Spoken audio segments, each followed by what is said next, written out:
ஆன்மீக நண்பர்கள் அனைவருக்கும் வணக்கம். இன்னைக்கு நம்மளுடைய சேனலில் பார்க்கக்கூடிய ரொம்பவே முக்கியமான ஒரு பதிவு என்ன அப்படின்னு பார்த்தீங்கன்னா, வருகின்ற 9ஆம் தேதி பிப்ரவரி 9ஆம் தேதி தை அமாவாசை தினமாக காணப்படுதுங்க.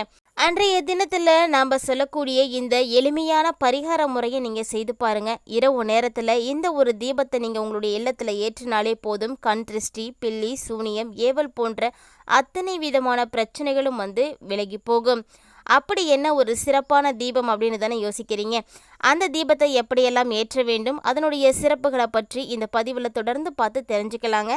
அதுக்கு முன்னாடி நீங்கள் இன்னும் நம்மளுடைய சேனலை சப்ஸ்கிரைப் பண்ணாமல் இருக்கீங்கன்னா மறக்காமல் சேனலை சப்ஸ்கிரைப் பண்ணிக்கோங்க. கூடவே பக்கத்தில் இருக்கிற பெல் ஐக்கானையும் கிளிக் பண்ணிக்கோங்க.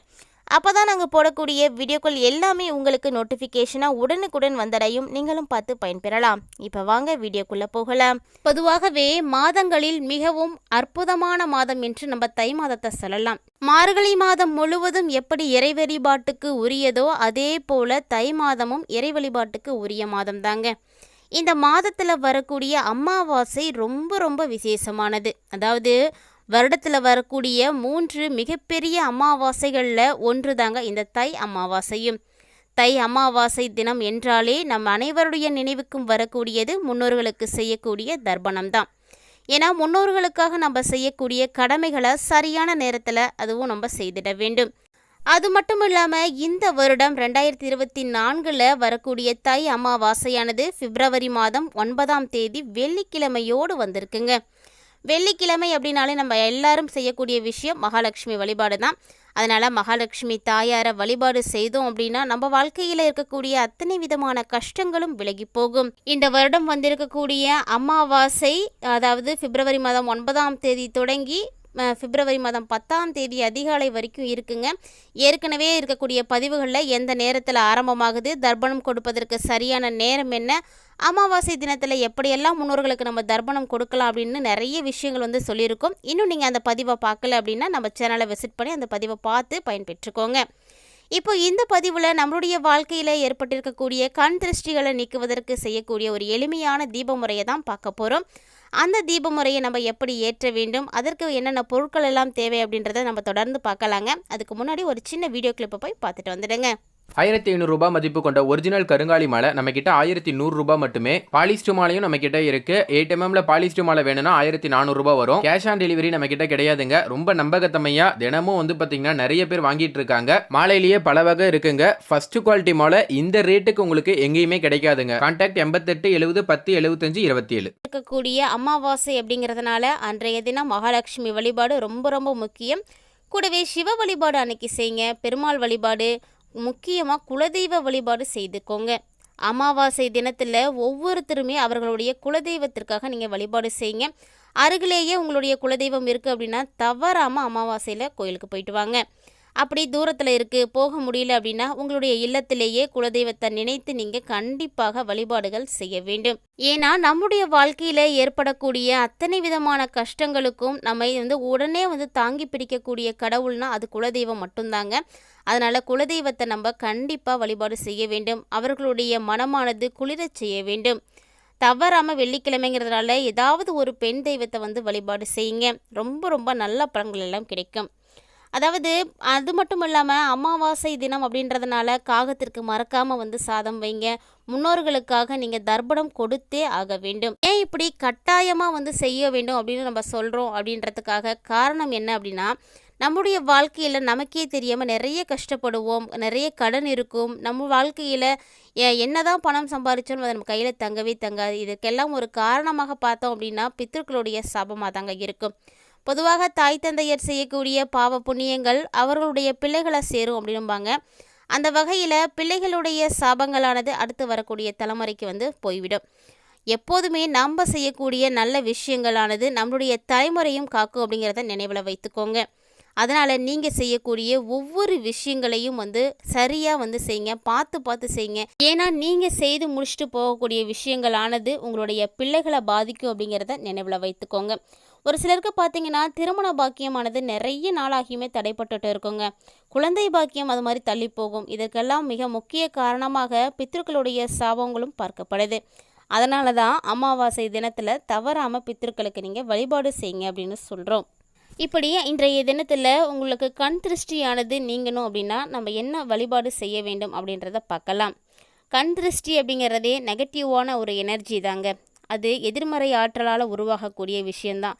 இதை என்ன சொல்லுவாங்கன்னா மற்றவர்களுடைய பார்வையினால் உருவாகக்கூடியது அப்படின்னு சொல்லுவாங்க. பொதுவாக கண் திருஷ்டி ஏற்படும் பொழுது நம்மளுடைய குழந்தைகளாக இருக்கட்டும், பெரியவர்களாக இருக்கட்டும், உடல்நலம் பாதிக்கக்கூடிய விஷயத்தை நம்மளை நேரடியாக பார்த்துருப்போம்.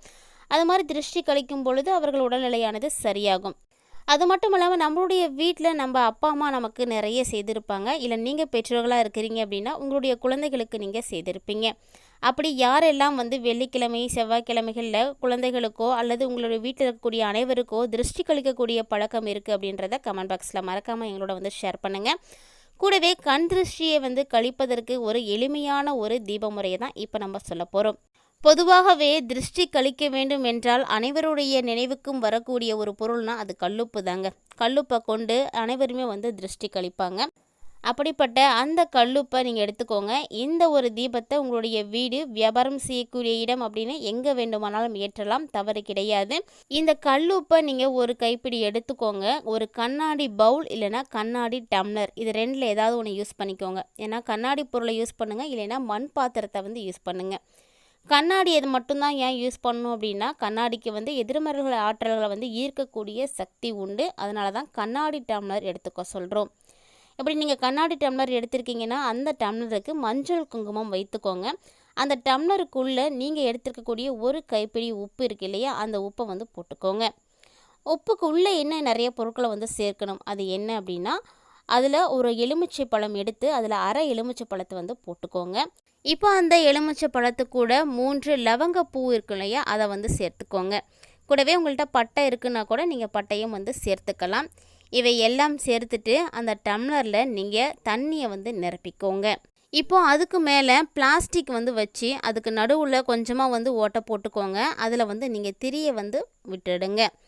இப்போ இந்த திரியில் நீங்கள் தீபம் ஏற்றிக்கோங்க. ஏற்கனவே உப்பு போட்டிருக்கோம். அந்த உப்பில் தண்ணி ஊற்றின உடனே உப்பு கரைய ஆரம்பிச்சிருக்குங்க. அதற்கு மேலே இந்த தீபத்தை நீங்கள் ஏற்ற வேண்டும். அதனால தான் உப்பு தண்ணீர் தீபம் அப்படின்னு நம்ம ஏற்கனவே சொல்லியிருப்போம்.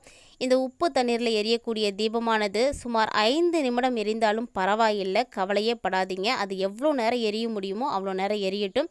எரிந்து தானாகவே அந்த தீபமானது குளிர வேண்டும். பிறகு மறுநாள் காலையில் எழுந்து நீங்கள் அந்த தண்ணீரை அதில் இருக்கக்கூடிய பொருட்களை எல்லாத்தையுமே கால்படாத இடத்துல போட்டுடுங்க. இப்படி செய்வதால் நம்முடைய வீட்டில் ஏற்பட்டிருக்கக்கூடிய அத்தனை விதமான எதிர்மறை ஆற்றல்களும் விலகி நமக்கு நன்மைகள் நடைபெறும். சொல்லப்போனால் கண் திருஷ்டிகளானது விலகுங்க. ஒரு சிலருக்கு பார்த்திங்கன்னா கண் திருஷ்டி மூலமாகவே நிறைய பிரச்சனைகளானது ஏற்படும். அதில் எல்லாம் நீங்கணும் அப்படின்னா கண்டிப்பாக நம்மளுடைய வீட்டில் ஒவ்வொருவருமே இந்த விஷயத்தை செய்யணும்.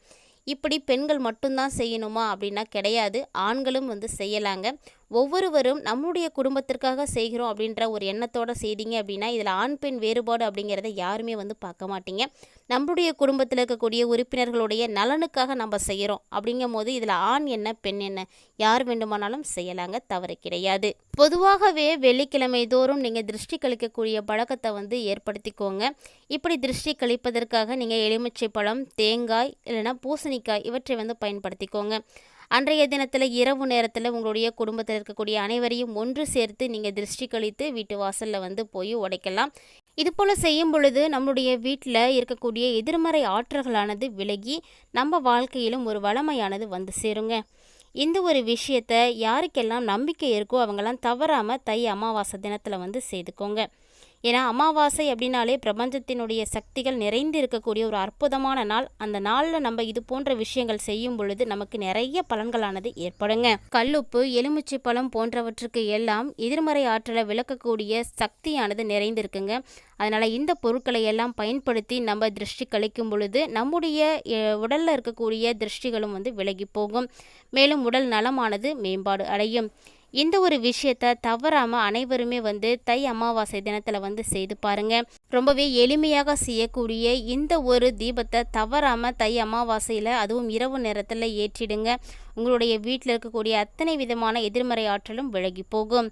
இந்த ஒரு பதிவின் மூலமாக தை அமாவாசையினுடைய சிறப்புகளை பற்றியும் அன்றைய தினத்தில் கண் திருஷ்டி கழிக்கக்கூடிய எளிமையான வழிபாட்டு முறையும் பற்றி தெளிவாக பார்த்துருப்பீங்கன்னு நினைக்கிறேன். இந்த வீடியோ உங்களுக்கு பிடிச்சிருந்தால் லைக் பண்ணுங்கள், ஷேர் பண்ணுங்கள், மறக்காமல் கமெண்ட் பண்ணுங்கள். மேலும் இது போன்ற சுவாரஸ்யமான தகவல்களை எல்லாம் உடனுக்குடன் தெரிஞ்சுக்கிறதுக்காக நம்மளுடைய சேனலை சப்ஸ்கிரைப் பண்ணிவிட்டு தொடர்ந்து ஃபாலோ பண்ணிக்கோங்க.